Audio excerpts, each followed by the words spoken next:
Es parte de nuestra naturaleza humana que las personas vivamos en sociedad. No podemos escapar a esta necesidad de vincularnos, compartir y tener una vida social. Desde que nacemos, nos vamos integrando a nuestro grupo social, conociendo y adquiriendo sus rasgos culturales. Sociedad y cultura son conceptos muy relacionados entre sí. No hay sociedad sin cultura, ni cultura sin sociedad. Por eso decimos que, además de ser seres sociales, también somos seres culturales. Cada sociedad tiene su propia cultura, que comparte y acepta, y está expresada en su forma de comunicarse, gustos, valores, símbolos, tradiciones, comidas, expresiones artísticas y, en definitiva, sus modos de pensar y de vivir. Si bien la cultura es dinámica, ya que va cambiando y evolucionando, lo cierto es que cada sociedad también va formando una identidad, es decir, su propia identidad cultural, compuesta por todos aquellos aspectos de la cultura que la identifican y que a la vez la diferencian de otros grupos sociales. Cada cultura tiene su identidad y también su patrimonio cultural, es decir, ese conjunto de bienes tangibles e intangibles que le son propios como legado del pasado para el presente y futuro. Por ejemplo, como argentinos tenemos nuestra identidad y nuestro patrimonio cultural, hablamos nuestro idioma, somos solidarios, nos gusta divertirnos, somos familiares, futboleros, tenemos nuestra bandera, el tango, el cuarteto, el mate y el asado. Mil cosas más que nos hacen sentirnos cada vez más argentinos.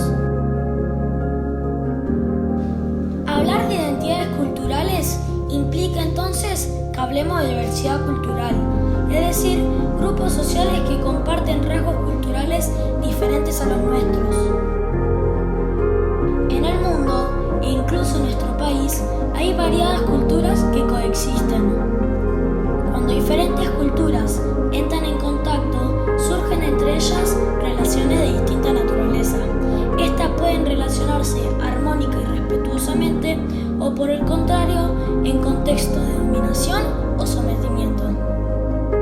Si queremos explicarlo de un modo sencillo, podemos decir que las relaciones entre las culturas se dan especialmente en base a dos aspectos: lo que la gente piensa, es decir, sus ideologías, y lo que la gente hace, o sea, sus prácticas, vale decir, cómo nos comportamos frente a otras culturas.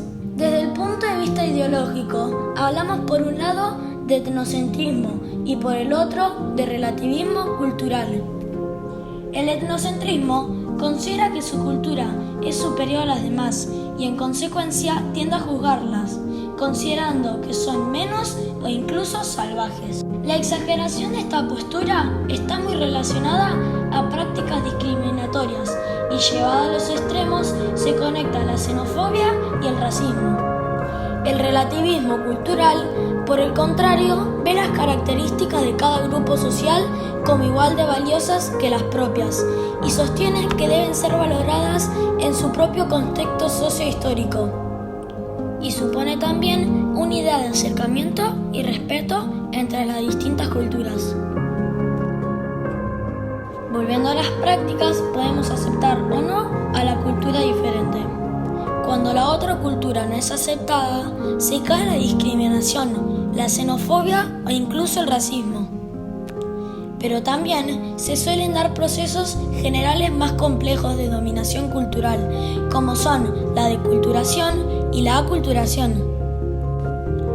En ambos casos, los pueblos se ven obligados a abandonar su cultura porque la misma no es valorada o directamente despreciada por la otra cultura dominante. En la aculturación, el abandono de la cultura se da espontánea y paulatinamente, como por ejemplo, los extranjeros en nuestro país van perdiendo su idioma, comidas y tradiciones. En cambio, en la deculturación, los rasgos se pierden en base a procesos violentos de conquista, como por ejemplo la conquista europea en América. El etnocidio es el extremo de no aceptación e implica la anulación de una cultura, exterminando por completo tanto a las personas como a todas sus expresiones culturales. Por último, se habla del multiculturalismo, cuando dos o más culturas coexisten en un mismo territorio y donde se da una situación de aceptación y respeto por la cultura diferente. El multiculturalismo y aceptación se vincula directamente con la idea del relativismo cultural. En nuestro país se da un escenario de multiculturalismo bastante extendido. Diversos pueblos originarios y numerosos inmigrantes fueron poblando su territorio con sus tradiciones y costumbres. El respeto por la diversidad cultural está asociado a la tolerancia por las diferencias. Entre los derechos humanos proclamados por las Naciones Unidas se reconocen los derechos de aquellas personas o grupos que no comparten características culturales o religiosas con la mayoría de la población de un lugar. Entre estos derechos se encuentran mantener su lengua o idioma, recibir una educación que respete su identidad cultural, ejercer las prácticas propias de su cultura y tradiciones, siempre que ello, a su vez, respete los derechos de los otros.